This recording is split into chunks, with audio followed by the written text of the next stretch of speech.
Assalamualaikum warahmatullahi wabarakatuh. Waalaikumsalam warahmatullahi wabarakatuh. Bismillahirrahmanirrahim. Alhamdulillahi rabbil alamin.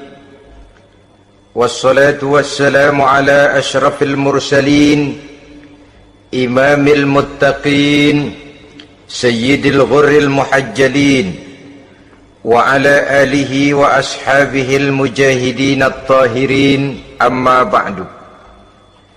Saudara-saudara kaum muslimin rahimakumullah. Satu hari ketika seorang ulama besar bernama Al-Imam Al-Faqih Abu Lais tengah berjalan-jalan di dekat kota Basrah, berkelumpulah sekelompok orang di dekat beliau. Mereka datang mengajukan satu pertanyaan. Imam, kami ingin bertanya.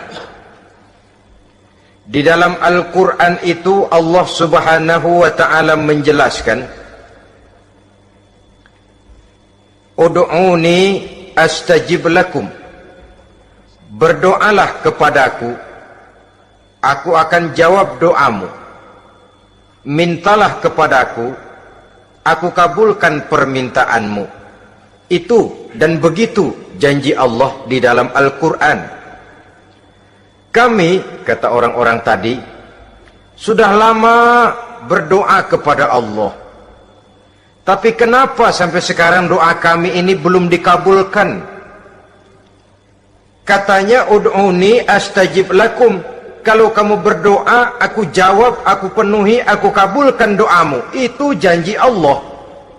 Kami sudah lama berdoa pagi, sore, siang, malam. Nyatanya sampai sekarang doa kami belum dikabul-kabulkan. Ini bagaimana? Apa ayat Quran salah? Apa Tuhan lagi lempengan gak denger? Apa doa kami yang terbalik? Kelihatannya sepele saja ini. Doa tidak didengar oleh Allah. Permohonan tidak dijawab, tidak dikabulkan oleh Allah. Tapi sebenarnya kalau kita mau merenung, kemalangan apa yang paling besar dalam kehidupan ini, selain daripada kalau permohonan dan doa kita sudah tidak dihiraukan oleh Allah. Artinya hidup sudah tidak diopeni oleh Allah. Jangankan Allah, saudara-saudara, kita nggak diopeni sama mertua saja bingung. Ini mertua diem aja, kalau saya salah apa salahnya, kalau ada yang dikepengenin apa kepengenannya, boyak ngomong kenapa diem begitu. Ini tidak diopeni oleh Allah. Kemalangan apa yang lebih malang selain daripada kalau doa sudah tidak didengar oleh Allah. Itu sudah kemalangan yang paling malang, lebih malang dari kota Malang saya kira.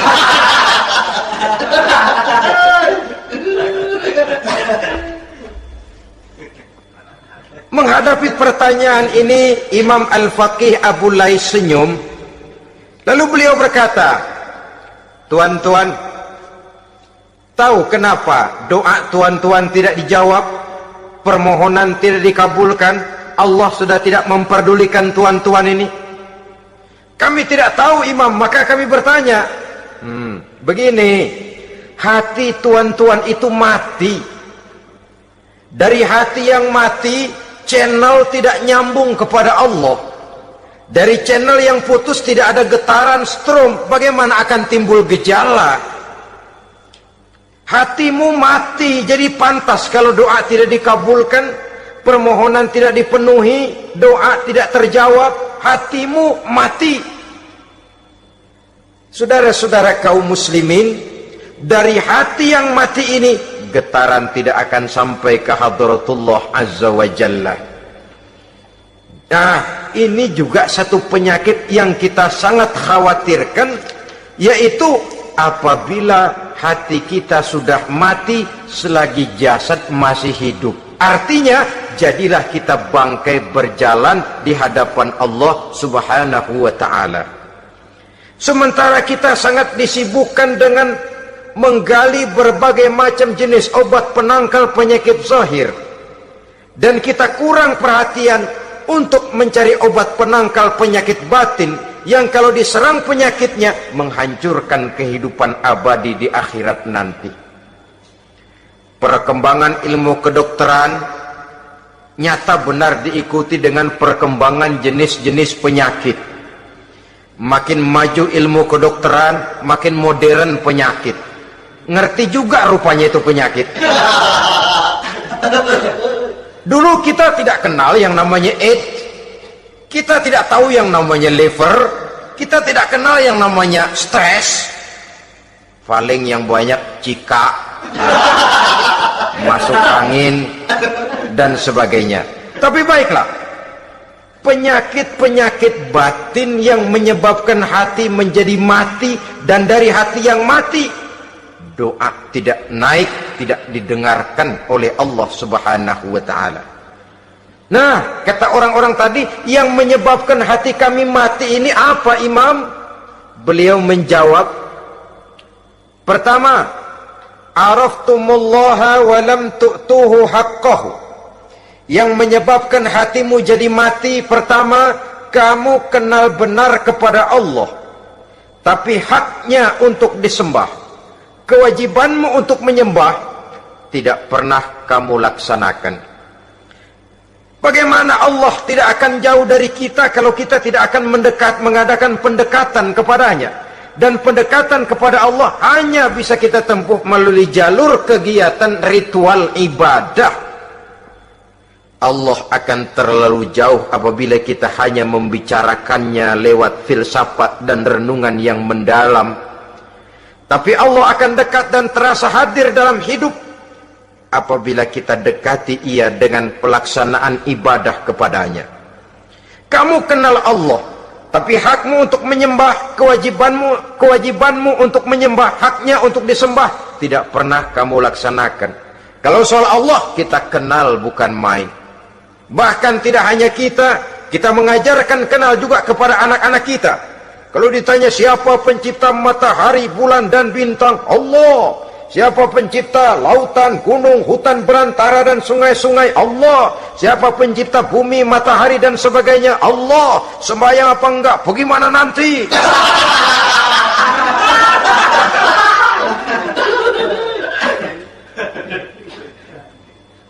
Tanpa pendekatan, Allah akan jauh.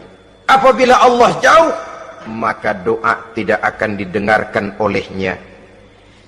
Oleh sebab itu, logika mengajarkan kepada kita, berpayahlah dulu, wa mal ladzatu illa ba'da ta'ab, innama al-usri yusra.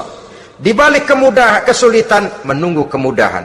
Nikmat baru akan terasa, kelezatan hidup baru akan terasa setelah kita jerih payah banting tulang peras keringat. Rasanya memang lebih nikmat sepotong singkong hasil cucuran keringat sendiri ketimbang roti dijejelin orang. Ini berarti kita ingin mohon pertolongan kepada Allah, sementara dengan Allah sendiri kita jauh. Sama saja dalam kehidupan kita analoginya, saudara-saudara. Orang tidak kenal kepada saudara, tahu-tahu jauh dari saudara, tahu-tahu datang mau minjem duit. Apa kesan saudara? Enak aja, kenal enggak, deket enggak, datang-datang mau minjem duit. Emang duit percetakan bapak lu?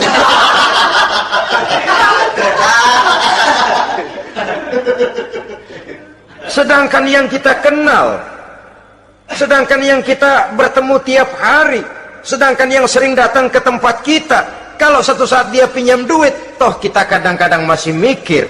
Apalagi datang enggak pernah, berkunjung nggak pernah, ngobrol nggak pernah, apalagi Kenal juga nggak pernah, datang-datang mau minta. Macam apa?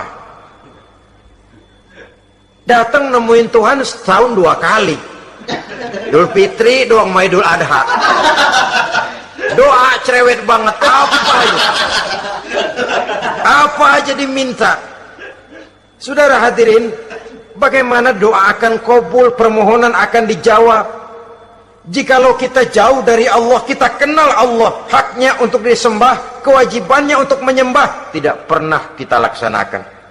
Itu yang menyebabkan hati kita lalu menjadi mati. Padahal mengenal Allah, setelah mengenalnya, mengadakan pendekatan kepadanya melalui ritual ibadah yang dicontohkan oleh Rasulullah Sallallahu Alaihi Wasallam. Ini hal pertama yang menyebabkan hati jadi mati. Kamu terlalu kenal Allah tapi tidak pernah menyembah kepadanya. Sama aja orang kerja kagak, habis bulan mau minta gaji. Kita jitak kepalanya. Macam apa? Kerja enggak, tahu-tahu datang mau minta gaji. Kerja dulu yang baik, habis bulan baru enggak diminta pun memang sudah ada jatahnya.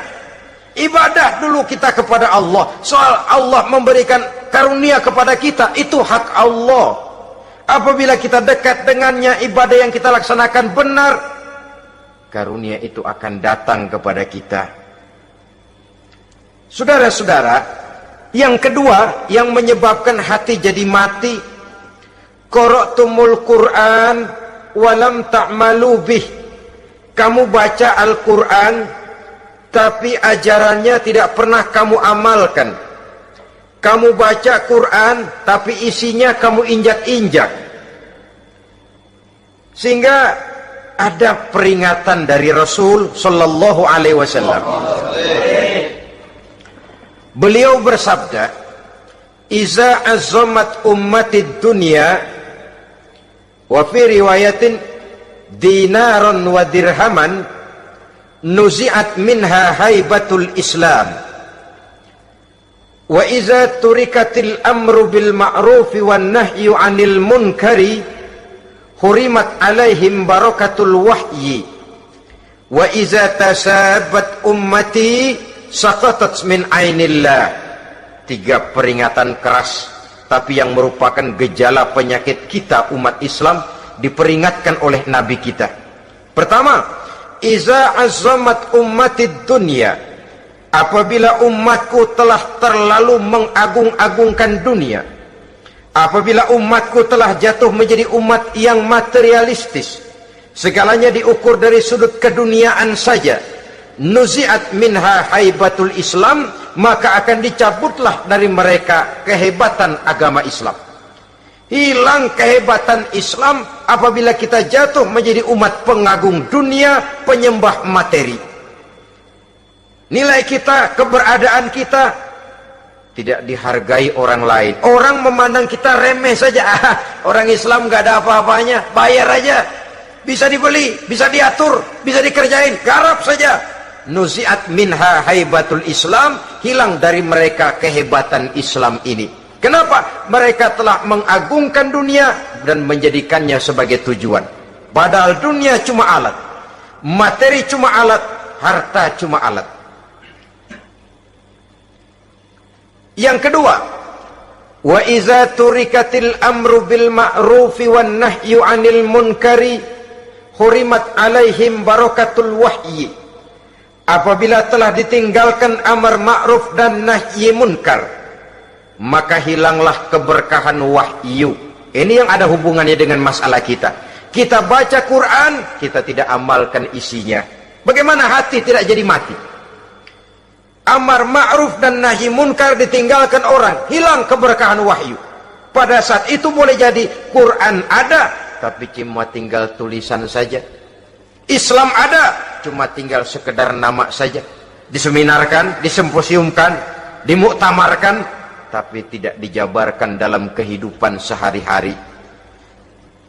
Apabila amar ma'ruf dan nahi munkar telah ditinggalkan orang, hilang keberkahan Quran itu. Akibatnya apa? Apabila amar ma'ruf tidak lagi digalakkan orang, nahi munkar tidak dilaksanakan orang, lalu orang menilai sesuatu menurut seleranya sendiri. Mana yang ma'ruf, mana yang munkar, tidak ada lagi patokan utama.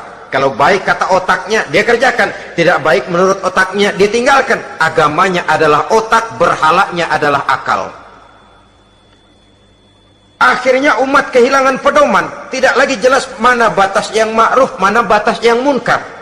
Dalam kondisi sedemikian, akhirnya akan terjadi penjungkiran nilai. Paling celaka nantinya, yang ma'ruf malah dianggap munkar, yang munkar malah menjadi ma'ruf. Peringatan ketiga dari Nabi, wa iza tasabat ummati saqatat min ainillah. Apabila umatku sudah saling berbantahan, apabila umatku sudah saling caci memaki, saqatat min ainillah, jatuhlah mereka dalam pandangan Allah Subhanahu wa ta'ala. Hilang wibawa umat yang sudah saling mencaci maki, saling menjatuhkan, saling gasak, gesek, gosok. Justru agama menganjurkan kita ini saling asah, asih, asuh. Kadang yang kita praktekkan, kita ini saling gasak. Yang kedua, saling gesek. Yang ketiga, saling gosok. Gasak, gesek, gosok. Kacau kita ini. Saling gasak, menjegal kawan seiring, menggunting dalam lipatan. Saling gosok, fitnah sana, fitnah sini. Saling gesek, sikut kiri, sikut kanan. Tidak peduli orang lain luka dan sebagainya. Yang penting dia bisa nangkring. Jatuh kita dalam pandangan Allah apabila umat sudah saling mencaci maki. Maka kita kembali kepada persoalan. Hal kedua yang menyebabkan hati jadi mati, qara'tumul Qur'an walam ta'malu bih. Kita baca Al-Quran, tapi ajarannya nyaris tidak kita amalkan di dalam kehidupan kita.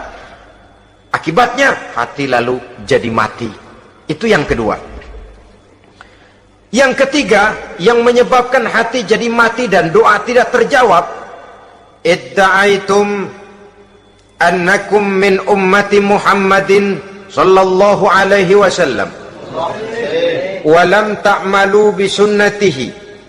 Kamu mengaku, kamu memproklamirkan diri sebagai umatnya Nabi Muhammad, tapi sunnahnya tidak pernah kamu amalkan. Malahan perkembangan paling akhir, bukan saja tidak mau mengamalkan sunnah, malah mengingkari sunnah. Inna lillahi wa inna ilaihi raji'un. Oh, Nabi Muhammad itu manusia biasa seperti kita. Sebagai manusia dia bisa salah. Dan ternyata hadis banyak yang palsu. Yang otentik cuma Quran. Selebihnya adalah sejarah. Tidak ada itu sunnah. Langsung saja kepada Quran. Oh, hadis itu bukan sumber hukum. Oh, tidak perlu mengamalkan sunnah. Saudara-saudara kaum muslimin, mengaku kita umat Nabi, tapi sunnahnya kita campakkan, tidak kita amalkan. Setelah tidak kita amalkan, kita campakkan. Setelah kita campakkan, kita ingkari pula. Inna lillahi wa inna ilaihi raji'un. Bagaimana hati tidak jadi mati? Kalau siang malam kita memproklamirkan diri sebagai umat Nabi Muhammad, sementara sunnahnya kita campakkan, kita abaikan, dan kita ingkari dia, sunnah itu. Padahal, jikalau sekarang kita mengenal Islam, jikalau kita sekarang ngerti halal haram, tahu hak batil, bisa memilah dan memilih antara yang ma'ruf dengan yang munkar, itu utamanya adalah karena jasa Nabi Muhammad SAW. Yang dari generasi ke generasi dilanjutkan oleh para sahabat, oleh tabi'in, oleh tabi'it tabi'in, terus oleh para ulama-ulama sampai kepada kita sekarang ini. Walaupun beliau hanya berfungsi sebagai penyampai, tapi kepribadiannya dijadikan model oleh Allah Subhanahu wa ta'ala di dalam kita melaksanakan kehidupan beragama. Bahwa beliau manusia seperti kita, memang dalam arti unsur biologisnya ya manusia. Punya darah, punya daging, punya hati, punya perasaan, bisa sedih, bisa gembira. Tetapi beliau itu termasuk basyarun la kal basyar. Manusia yang tidak seperti manusia pada umumnya, punya spesifik Dan itu wajar sebagai seorang Rasul pilihan Allah, apalagi merupakan Rasul pilihan dari sekian puluh pilihan. Bahwa jamrud itu batu memang, tapi nilainya kan berbeda dengan batu kolar. Satu truk batu kolar dengan barangkali segenggam batu jamrud, nilainya tentu jauh lebih mahal batu jamrud. Kalau soal batunya, sama batunya, tapi nilainya berbeda karena esensinya berbeda. Kita manusia, Nabi Muhammad juga manusia, sama manusianya memang, tapi kualitasnya, nilainya tentu jauh panggang daripada api. Itu sebabnya Allah menjadikan beliau sebagai model. Laqad kana lakum fi rasulillahi uswatun hasanah. Di dalam diri Rasul itu terdapat contoh teladan yang sangat baik bagi kita. Oleh karenanya, pada pertemuan kali ini, apabila kita konsekuen mengaku umat Nabi Muhammad, marilah konsekuen juga menegakkan sunnahnya.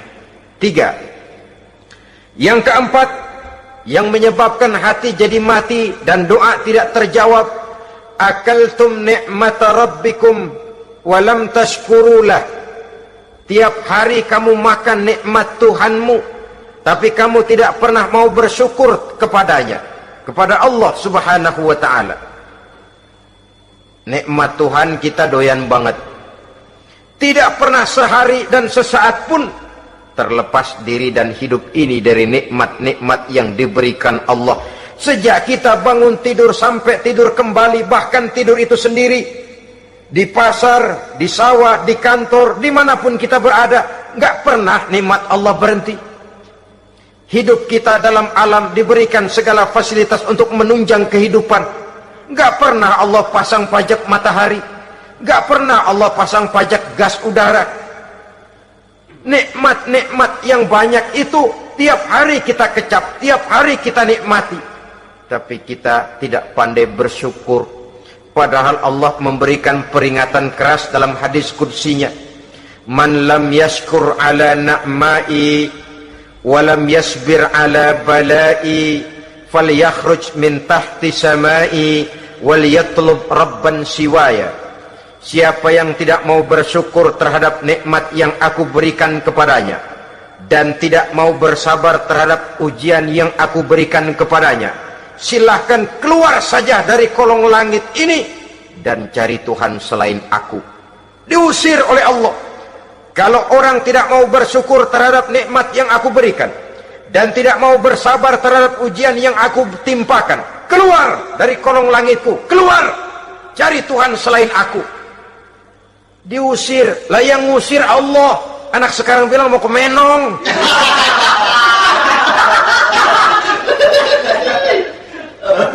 Kalau diusir kita dari Jakarta, masih bisa pindah ke Bandung. Diusir kita dari Bandung, bisa pindah ke Jogja, Solo. Diusir kita dari Indonesia, bisa pindah ke Singapura, Malaysia. Diusir dari kolong langit, mau cari langit mana lagi? Kalau kau tidak mau mensyukuri nikmatku, tidak sabar terhadap ujian yang aku berikan kepadamu, keluar saja, keluar dari kolong langitku ini, cari Tuhan selain aku. Kalau istilah kita mah Tuhan, jengkel banget udah itu. Nikmatku, yang nikmat yang aku berikan kau makan, tapi kepadaku engkau tidak pernah mau bersyukur. Saudara-saudara kaum muslimin rahimakumullah, wajar. Kita dulunya tidak ada, sekarang ada, nikmat. Susunan biologis manusiawi kita demikian cantik, nikmat. Tinggal di bumi, fasilitas yang kita perlukan disediakan, tinggal kita, kemampuan kita mengelolanya, nikmat. Diberikan kita otak yang membedakan kita dengan binatang, nikmat. Diberikan kita agama, diutus para rasul untuk jadi model dalam kehidupan kita, nikmat. Kalau cara kita emang kurang apa sih? Apa yang kurang, hai manusia?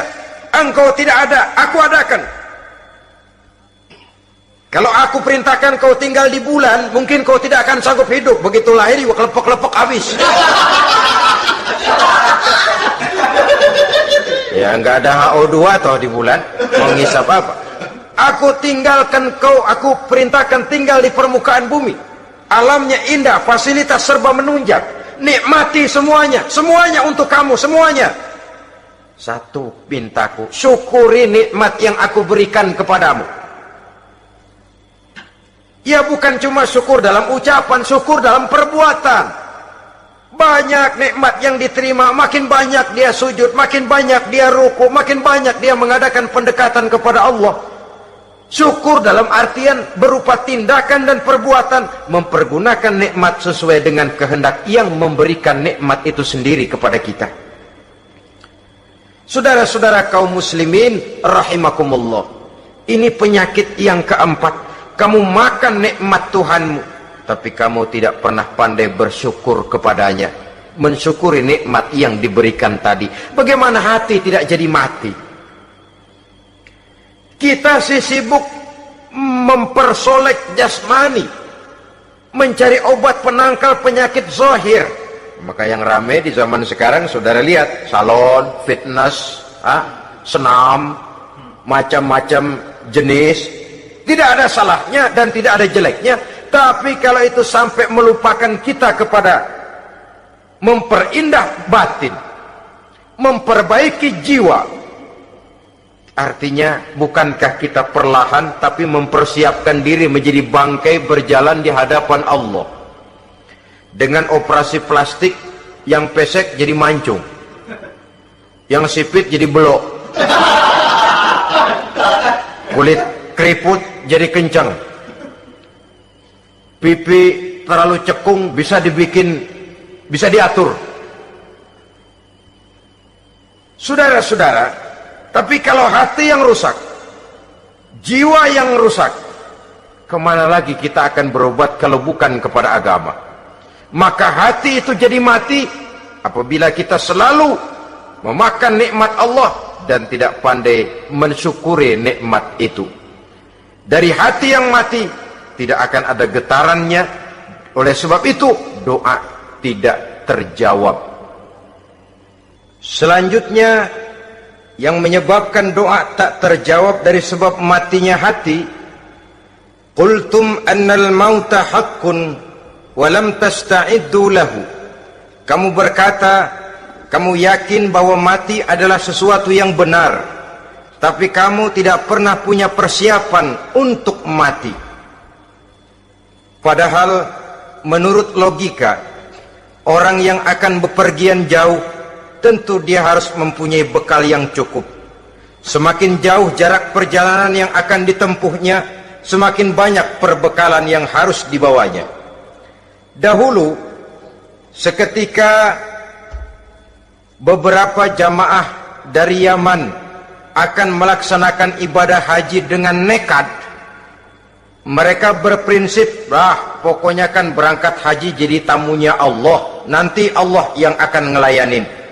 Mereka nekat, modal badan doang berangkat. Diadukan kepada baginda Rasul, lalu turun peringatan dari Allah, wa tazawwadu fa inna khairaz zadi taqwa.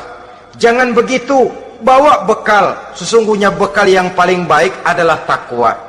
Bahwa berangkat dengan bekal takwa itu bekal yang paling utama, tapi bekal-bekal yang lain pun jangan diabaikan. Kalau kita akan berangkat untuk tujuan yang baik, bekal yang paling utama memang takwa. Tapi tidak berarti harus mengabaikan bekal-bekal yang lain. Begitulah, semakin jauh perjalanan yang akan kita tempuh, semakin banyak bekal yang harus kita hadapi. Kalau saudara mau pergi ke Surabaya, tidak membawa bekal kemudian berani berangkat, rasanya sih saya pikir itu bukan berani, nekat namanya. Sama saja orang belum pernah sembahyang mati, nekat tuh orang, berani amat. Belum berbuat kebaikan barang sedikit pun sudah mati, nekat namanya itu. Sama saja tadi, nggak bawa bekal apa-apa berangkat ke Surabaya, sampai Surabaya belum tentu, sengsara udah jelas. Belum punya bekal yang baik sudah mati, sampai ke surga belum tentu, tapi kebelangsak dan sengsara rasa-rasanya pasti itu. Oleh karena itu, Kalau kita yakin mati sesuatu yang benar, sesuatu yang pasti datang menimpa, maka hendaklah kita mempersiapkan bekal. Kemudian idda'aitumun najata minan nar wa ramaitum fiha anfusakum. Kamu memproklamirkan diri ingin selamat dari neraka, tapi kamu lemparkan dirimu ke dalam neraka. Bagaimanapun bajingannya bajingan, kalau ditanya, ente mau masuk neraka enggak? Jawabannya pasti enggak. Itu pasti perbuatannya sendiri yang melemparkan dirinya ke dalam neraka, membiarkan dirinya berlarut-larut, bertimbun-timbun dalam dosa dan kesalahan, dan tidak akan ada niatan untuk memperbaiki diri.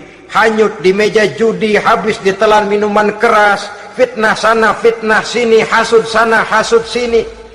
Padahal mulutnya ingin selamat dari neraka, perbuatannya malah melemparkan dirinya ke dalam api neraka. Tidak ada orang yang lebih sayang kepada diri kita selain kita sendiri. Dan menyayangi diri itu tidak cuma dengan memandikannya sehari 3 kali, memakaikannya parfum dengan segala macam merek, memakai sabun yang wangi-wangi, minyak yang harum-harum. Lebih daripada itu, jaga dan sayangi diri. Jangan jatuhkan dia ke dalam perbuatan-perbuatan yang bisa menjerumuskan diri itu ke dalam neraka. Kemudian disambung oleh Imam Al-Faqih Abu Lais yang menyebabkan doa tidak terjawab karena hati mati. Idda'aitum dukhulal jannah walam ta'malu laha. Kamu ingin masuk surga, tapi kamu berat mengamalkan perbuatan yang bisa menyampaikan kamu ke surga. Semua kita kalau ditanya, mau masuk surga? Mau. Tapi jarang yang berlomba melakukan perbuatan-perbuatan yang bisa menyampaikan kita ke surga. Kemudian yang terakhir kata Imam Al-Faqih Abu Lais, dafantum mautakum walam ta'tabiru laha. Kamu menguburkan orang yang mati di antara kamu, tapi kamu tidak bisa mengambil iktibar, tidak bisa mengambil pelajaran dari mayit yang jenazah yang kau kuburkan itu. Mestinya kan nguburin orang tuh membuat sadar. Iya, kalau sekarang dia saya baringkan di liang lahat, menghadap ke arah kiblat, bantalnya tanah, setelah itu ditutup dengan papan, lalu ditimbun dengan tanah. Iya, sekarang giliran dia, giliran saya, entah besok, lusa, bulan depan, tahun depan, tapi pasti mengubur mayat, mengubur jenazah, tapi tidak bisa mengambil iktibar dari yang dilaksanakannya itu. Ini merupakan penyakit-penyakit batin yang merupakan handicap, yang menimbulkan jarak antara kita dengan Allah Subhanahu wa ta'ala. Pantas kalau itu semua ada pada diri kita, hati jadi mati. Dari hati yang mati, doa tidak akan tembus. Kita tidak lagi akan diperdulikan oleh Allah Subhanahu wa ta'ala. Dan itu sekali lagi kemalangan yang terbesar dalam kehidupan kita. Bagaimana jalan keluarnya? Pertama, memperbaiki batin kita, menyelamatkan diri daripada penyakit-penyakit yang bisa mematikan hati seperti yang sudah saya sebutkan tadi. Yang kedua, berdoa dengan adab, sehingga tata cara di dalam kita bermohon kepada Allah Subhanahu wa ta'ala dibicarakan secara khusus oleh Al-Imamul Ghazali dalam kitab Ihya beliau yang disebut adabud doa. Adab di dalam kita melaksanakan doa kepada Allah Subhanahu wa ta'ala.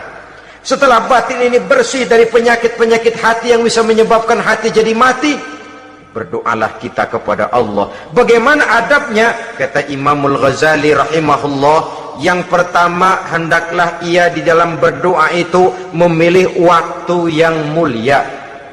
Minal awqatis syarifah, kata beliau.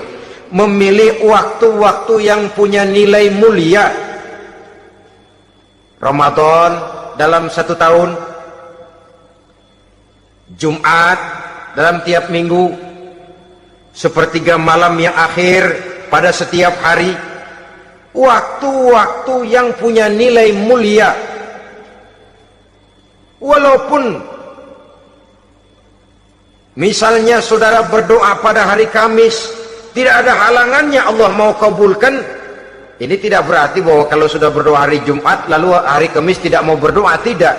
Lebih memilih mengintai waktu-waktu yang punya nilai mulia. Lailatul Qadar sekali dalam setahun, waktu-waktu yang punya nilai mulia. Logikanya begini saudara-saudara, kalau kita datang ke rumah seseorang, tujuan utama kita minjem duit, yang paling pertama kita perhitungkan tanggal berapa nih, kan itu toh, tanggal berapa. Kalau tanggal 20 atuh minjem duit, orang lagi ngap-ngapan, boro-boro dia bisa minjemin, dia sendiri mungkin lagi pusing. Kita lebih dulu kita amatin tanggal berapa nih yang enak, sore apa siang, jam 2. Jam 2 dia baru pulang dari kantor, tapi giliran tidur. Kalau dia tidur dibangunin datang mau minjem duit, kagak dimaki-maki sudah kebagusan deh. Kan kita lihat waktunya, timingnya kata orang sekarang, tanggal berapa, sore apa malam, apalagi gulem apa terang bulan, itu semua sudah kita atur sedemikian rupa, memilih waktu. Yang kedua kata Imamul Ghazali,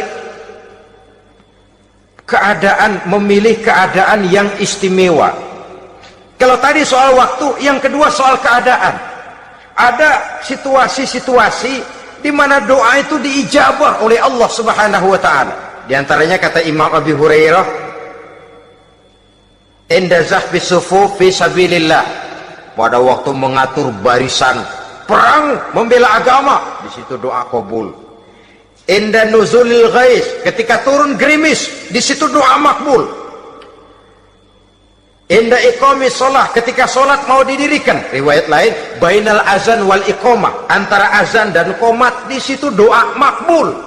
Itu memilih keadaan-keadaan. Kemudian yang ketiga kata beliau, berdoa menghadap kiblat. Ya, apa kalau doa madhab mudik Tuhan gak tahu? Tahu. Tuhan gak dengar? Dengar, cuma lebih etis. Lebih etis kalau kita berdoa menghadap ke arah kiblat. Saudara-saudara kaum muslimin rahimakumullah. Yang keempat, hifdzus saut, menyederhanakan suara.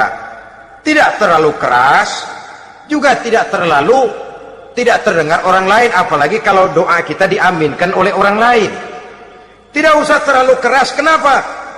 Karena Allah yang kita meminta kepadanya bukan zat yang tuli, bukan zat yang buta, bukan zat yang tidak dengar, bahkan dia maha dengar.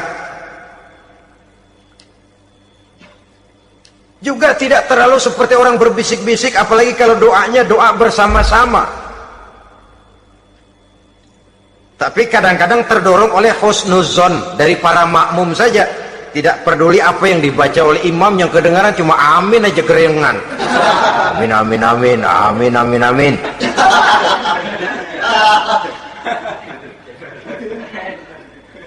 Juga tidak terlalu keras, seperti orang berdoa, seperti orang pidato. Saudara-saudara kaum muslimin rahimakumullah. Yang kelima, alla yatakallafa saja' fid du'a. Dalam berdoa, kalau istilah kita, jangan nyelongcong. Suja' ini menunjukkan sikap berani kepada Allah. Misalnya ada orang berdoa, ya Allah ampunilah saya kalau engkau mau. Kalau Allah mau. Kasihanilah saya ya Allah kalau engkau mau. Itu doa orang songong. Atau sama saja, ya Allah berilah saya rezeki dikit aja. Emang kenapa pakai begitu?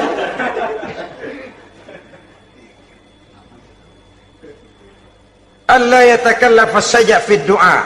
Yang keenam kata Imamul Ghazali, at-tadarru' wal khusyu', dengan tadarru' dan khusyuk, dengan sikap tawadu, benar-benar ya seperti kitalah kalau datang memang menghajatkan pertolongan dari seseorang, segala action kita atur supaya hajat kita itu kabul, kan begitu. Kadang-kadang istilah orang kalau perlu ngesor mah ngesor dah. Yang penting permintaan dikabulkan, gitu saja. Kita lihat sekarang ini, ramai orang bicara soal film-film Parno. Kelihatannya pendatang-pendatang baru, pokoknya asal bisa main dah, bugil ya bugil dah. Yang penting nyohor, bisa tampil. Walaupun dalihnya semua sama, mula-mula cuma iseng. Adegan panas bagaimana? Kalau tuntutan skenario apa boleh buat? Apa boleh buat? Emang nggak bisa milih. Setelah film beredar baru saya juga jijik ngeliat, ya tadi kemana waktu bikin? Udah jadi baru jijik, bikinnya merem memang itu.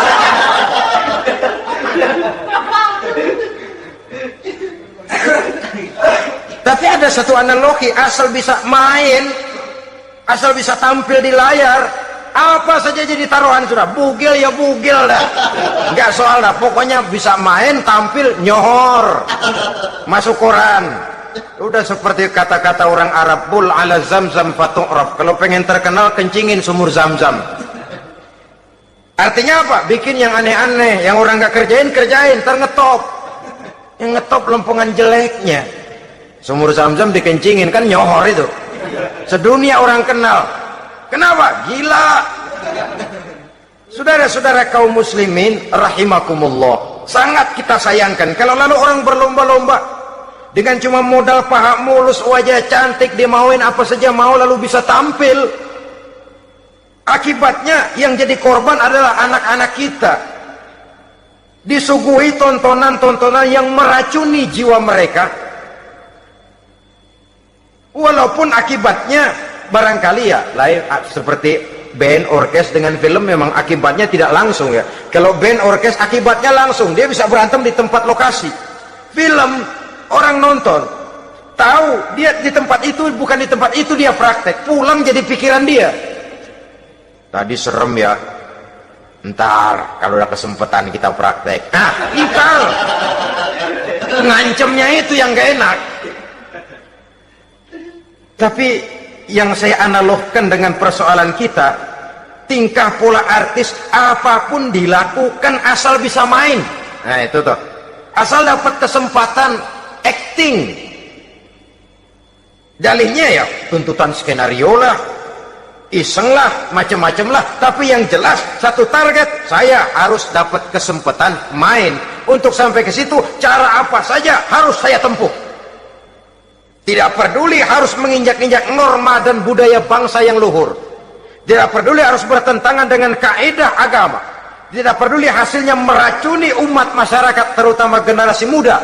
Yang penting kan ngetop. Saudara-saudara, baiklah ya, itu soal lain. Tapi soal kita ialah at-tadarru wal khusyu'. Bermohon kepada Allah dengan tadarru, khusyuk dan tawadu. Seperti kalau kita mau bermohon kepada seseorang, kita malah merendahkan diri. Pak, saya memang orang gak mampu pak, utang saya udah selebar kampung pak, anak udah 16 seperempat. Apa saja kita meratap, menghibah, mengeluh, merintih, ujungnya kan yang penting gue minjem duit dapat dah. Apa kayak diomongin, pokoknya pulang bawa duit, itu saja. Itu strategi manusiawi. Kalau ini kita adakan konteks, oh iya, kepada Allah lebih lagi kita tadarru, khusyuk, tawadu. Doa dengan tawadu, sebab kita akan bermohon kepada yang serba maha. Menghadap ke arah kiblat, duduk bertafakur dengan khusyuk, tawadu. Jangan doa sembari tolak pinggang.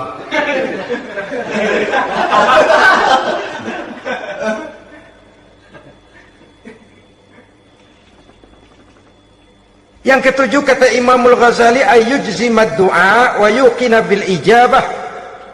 Hendaknya dia menjazamkan doanya itu dan yakin bahwa doanya akan dikabulkan oleh Allah. Sebab kata Nabi, innallaha la yaqbalu du'aan min qalbin ghafilin lahin. Allah subhanahu wa ta'ala tidak akan menerima doa dari hati yang lalai dan main-main. Doa ke orang ugah-ugahan.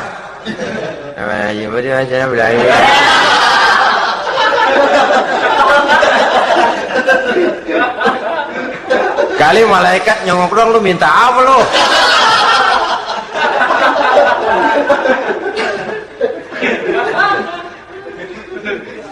Seperti tadi itu, kita datang mau minjem duit sama orang, ngomongnya ogah-ogahan. Minjem duit dikasih syukur enggak, ya udah. Ya enggak lah, enggak dikasih sudah. Kenapa? Mintanya begitu, enggak serius dan enggak yakin bahwa doanya akan dikabulkan. Kalau kita sudah punya keyakinan, jangan-jangan doa saya enggak diterima Allah. Enggak. Kata Allah, ana inda zanni abdi bi. Aku sih bagaimana menurut sangka hambaku kepadaku saja. Kalau sangkanya baik, aku baik. Kalau sangkanya doanya dikabulkan, aku kabulkan. So itu doa harus dengan pasti dan harus dengan yakin doa itu akan dikabulkan dan meluruskan harapan, membenarkan cita-cita, meluruskan maksud apabila doa itu dikabulkan oleh Allah Subhanahu wa taala.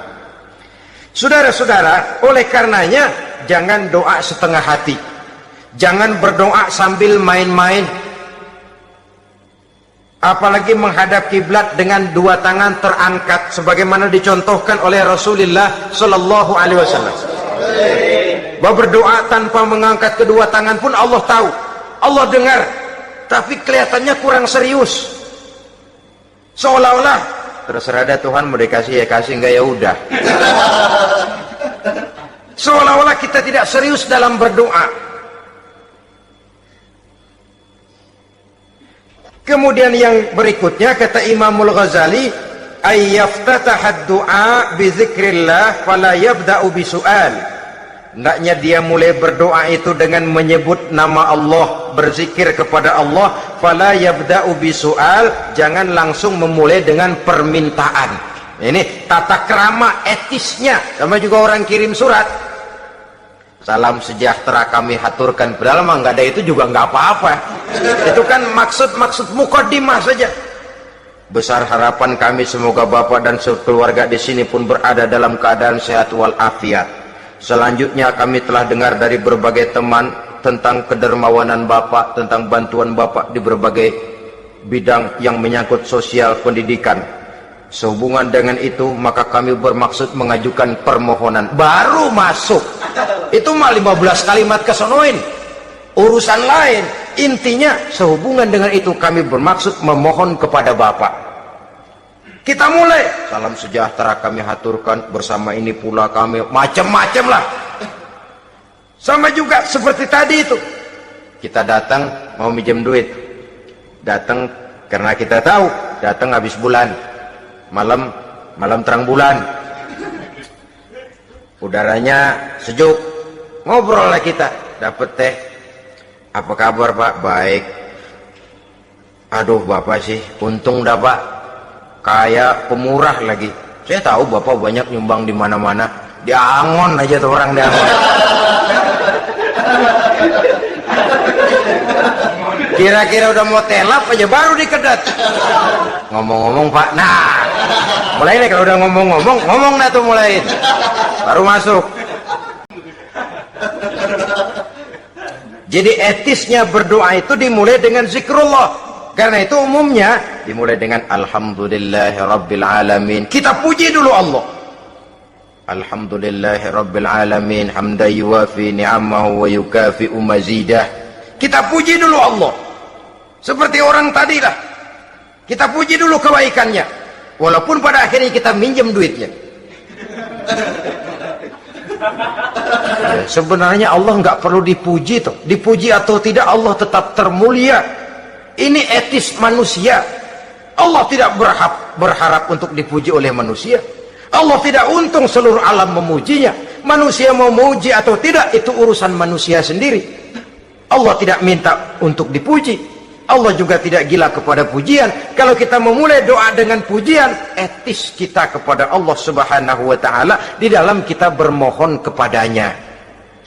Saudara-saudara kaum muslimin rahimakumullah, Kemudian menyesuaikan doa dengan kondisi. Ini termasuk syarat batin ya. Taubat, waraddul mazalim, kata Imam Ghazali, menolak segala macam kezoliman. Artinya kalau berdoa tuh tahu diri. Kalau gaji kita sebulan 700 atau 800, 900 ribu, berdoa minta rezeki 1 juta, itu tahu diri namanya. Kan cuman kurang 100 ribu. Ya, kalau kerja kagak, minta gajian 1 juta. Pengen doa dikabulkan, rasanya secara etis nggak tahu diri orang berdoa seperti itu. Orang datang mau minta duit, mau pinjam duit kepada kita, kan kita lihat kira-kira mampu ngembaliin nggak nih orang. Kita lihat, kita evaluasi kemungkinannya. Lalu si yang minjem tentu tahu diri. Kalau memang kekuatannya ngembaliin tidak seperti kekuatannya mulangin, hendaknya dia timbang rasa. Begitu juga kepada kita etisnya kepada Allah Subhanahu wa ta'ala. Tahu diri, menyesuaikan doa dengan keadaan. Kalau tidak, ada gap terlalu jauh panggang daripada api, nanti nasibnya bagai si pungguk merindukan bulan. Apabila adab-adab di dalam berdoa ini kita perhatikan, sejak dia dari adab yang zahir sampai kepada adab yang batin, kemudian penyakit-penyakit yang membuat hati itu jadi mati, maka insya Allah doa kita dijabah oleh Allah Subhanahu wa ta'ala. Dalam Al-Baqarah ayat 186, Allah Subhanahu wa ta'ala menjelaskan, wa iza sa'alaka ibadi anni fa inni qarib ujibu da'watad da'i iza da'ani falyastajibu li wal yu'minu bi la'allahum yarshudun. Apabila hambaku bertanya kepadamu Muhammad tentang aku, kata Allah, fa inni qarib, katakan kepadanya aku dekat sekali dengan mereka. Ujibu da'watad da'i iza da'ani, aku akan jawab, aku kabulkan permohonan orang-orang yang berdoa kepadaku. Falyastajibuli wal yu'minu bi, maka hendaknya mereka juga menjawab panggilanku atas dasar iman kepadaku. La'allahum yarshudun, semoga dengan ini mereka kelak mendapat petunjuk. Saudara-saudara, Al-Baqarah 186 ini dengan nyata menjelaskan kepada kita, Allah akan menjawab doa, mengabulkan permohonan apabila kita falyastajibuli wal yu'minu bi, juga menjawab panggilan Allah atas dasar beriman kepadanya. Logikanya tadi itu, araftumullaha wa lam tu'tuhu haqqahu. Kita tidak pernah mau menjawab panggilan Allah sementara kita berharap doa kita dijawab oleh Allah. Apa enggak pincang? Apa enggak berat sebelah? Panggilan Allah kita berat memenuhinya, sementara kita sangat berharap agar permohonan kita, seruan kita dikabulkan oleh Allah. Menjawab panggilan Allah atas dasar beriman kepadanya. Kenapa? Ada orang menjawab panggilan bukan berdasarkan iman, tapi karena target lain. Datang sembahyang Jumat paling dulu, target utamanya pulang juga paling dulu nyabet sendal, nyabet sepatu. Menjawabnya iya, tapi tidak karena iman. Jadi apabila kita rajin menjawab panggilan Allah atas dasar beriman kepadanya, maka seruan, permohonan, doa niscaya dikabulkan olehnya. Ini saja, mudah-mudahan ada manfaatnya. Terima kasih atas segala perhatian, mohon maaf atas segala kekurangan. Usikum wa nafsi bitaqwallah. Wassalamualaikum warahmatullahi wabarakatuh. Waalaikumsalam